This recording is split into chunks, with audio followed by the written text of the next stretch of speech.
కోసం రక్తం దారపోసి జెండా మోసిన కార్యకర్తలకి సీటు ఇవ్వకుండా ఎక్కడి నుంచో దిగిన ఎన్ఆర్ఐలకి, వ్యాపారవేత్తలకి, కార్పొరేట్ శక్తులకి, డబ్బు మూటలతో వచ్చిన వాళ్ళకి ఆ పార్టీలు సీట్లు ఇస్తూ ఉంటాయి. వాళ్ళు అసలు స్థానికంగా ఎప్పుడూ ఉండరు. వాళ్ళు ఎవరో కూడా లోకల్గా ఉన్న ప్రజలకి తెలియని కూడా తెలియదు. కానీ లాస్ట్ మినిట్లో వచ్చి సీటు దక్కించేసుకుంటారు. రావటం నియోజకవర్గంలో సిటీ అంతా కూడా పెద్ద ఎత్తున హోర్డింగ్లు పెట్టించుకుంటారు. ఆ తర్వాత కార్పొరేట్ అంగులతో ఓ పెద్ద ఆఫీసులు ఓపెన్ చేసేస్తారు. వందల మంది మార్పులను కార్యకర్తలు వేసుకుని తిరుగుతూ ఉంటారు. అడుగు తీసి అడుగు బయటికి వెళ్తే పదుల సంఖ్యలో కార్లు వెనకాల వెళ్తూ ఉంటాయి.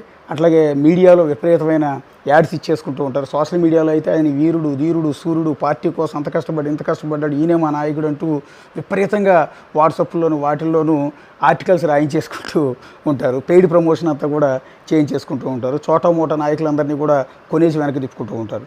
వీళ్ళ సీట్ ఇవ్వగానే అప్పటిదాకా పార్టీ కోసం పనిచేసిన వాళ్ళేం పాపం కన్నీళ్లు పెట్టుకుని వీళ్ళ కింద పనిచేస్తూ వీళ్ళకే ఓటేయండి అని చెప్తూ ఉంటారు. ఇలా వచ్చిన వాళ్ళు మీకోసం మీ కష్టాలు ఏమైనా